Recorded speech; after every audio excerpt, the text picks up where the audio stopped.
हरे कृष्णा। जय श्री हरि विष्णु, जय तुलसी मैया की। आज हम इस वीडियो में पुरुषोत्तम मास महात्म कथा अध्याय 20 का श्रवण करेंगे। ऋषियों की पवित्र सभा में एक बार फिर गंभीर वातावरण छा गया। सभी मुनि भगवान नारायण की दिव्य कथाओं में तल्लीन थे, परंतु उनके मन की जिज्ञासा अभी शांत नहीं हुई थी। तभी सूत जी बोले, हे विप्रो, जब नारद मुनि ने भगवान नारायण के मुख से राजा दीर्घवा के पूर्व जन्म का अद्भुत वृत्तांत सुना, तब भी उनके हृदय को पूर्ण तृप्ति नहीं मिली। वे और अधिक जानने की इच्छा से पुनः प्रश्न करने लगे। नारद जी विनम्र होकर बोले, हे प्रभु, उस समय राजा दीर्घवा ने महर्षि वाल्मीकि से क्या कहा, कृपा करके विस्तार से बतलाइए। भगवान नारायण मुस्कुराए और बोले, हे नारद, अब तुम ध्यान पूर्वक सुनो।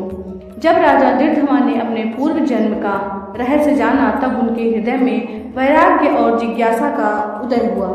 वे महर्षि वाल्मीकि के चरणों में प्रणाम कर विनीत भाव से बोले, हे मुनिश्रेष्ठ, मुझे बतलाइए कि मोक्ष की इच्छा रखने वाले मनुष्य को पुरुषोत्तम मास का व्रत किस प्रकार करना चाहिए, कौन सा दान देना चाहिए और इसकी विधि क्या है। हे प्रभु, यह ज्ञान केवल मेरे लिए ही नहीं है, बल्कि समस्त लोगों के कल्याण के लिए आवश्यक है। आपने ही बताया है कि यह पुरुषोत्तम मास स्वयं भगवान का स्वरूप है।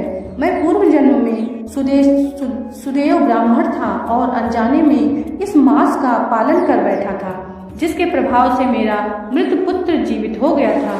किंतु हे मुनिवर, अब इस जन्म में मैं सब कुछ भूल गया हूँ, अतः कृपा करके इसकी संपूर्ण विधि बतलाइए। राजा के इस विनीत वचनों को सुनकर महर्षि वाल्मीकि अत्यंत प्रसन्न हुए। उन्होंने शांत स्वर में विस्तार से पुरुषोत्तम मास की विधि बतानी आरंभ की। हे राजन, इस पवित्र मास में मनुष्य को ब्रह्म मुहूर्त में उठकर सबसे पहले भगवान का स्मरण करना चाहिए। शुद्धता का विशेष ध्यान रखते हुए नित्य कर्म संपन्न करना चाहिए। शौच, स्नान, आचमन और दंत धमन आदि विधि पूर्वक करें। स्नान के पश्चात शुद्ध वस्त्र धारण कर गोपी चंदन से तिलक लगाकर प्राणायाम और संध्या वंदन करें। फिर एक पवित्र स्थान पर मंडल बनाकर कलश स्थापित करें और उसमें तीर्थों का आवाहन करें।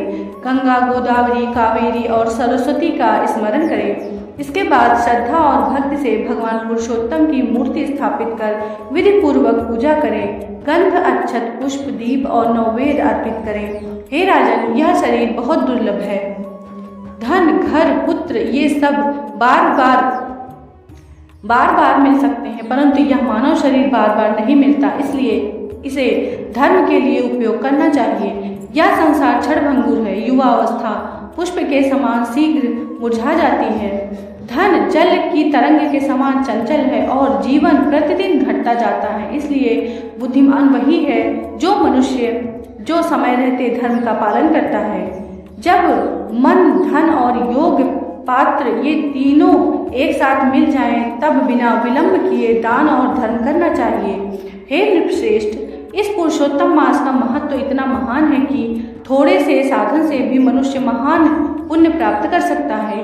केवल स्नान, दान और भगवान विष्णु का स्मरण भी भगवान मनुष्य को बड़े बड़े संकटों से बचा सकता है। जैसे गंगा सभी नदियों में श्रेष्ठ है, वैसे ही सभी महीनों में पुरुषोत्तम मास सर्वश्रेष्ठ है। यह स्वयं भगवान का स्वरूप है, अतः श्रद्धा और भक्ति से इसकी पूजा करनी चाहिए। भगवान नारायण बोले, हे नारद, इस प्रकार महर्षि वाल्मीकि ने राजा दीर्घवा को पुरुषोत्तम मास की संपूर्ण विधि और उसका गूढ़ रहस्य समझाया। जो मनुष्य इस संसार रूपी भयंकर सागर से पार होना चाहता है, उसे इस पवित्र मास में भगवान पुरुषोत्तम की भक्ति अवश्य करनी चाहिए। सूत जी ने कथा समाप्त करते हुए कहा, हे मुनियों, इस प्रकार यह पवित्र अध्याय समाप्त होता है। जो श्रद्धा से इसे सुनता है, पढ़ता है, वह पापों से मुक्त होकर भगवान के परम धाम को प्राप्त होता है।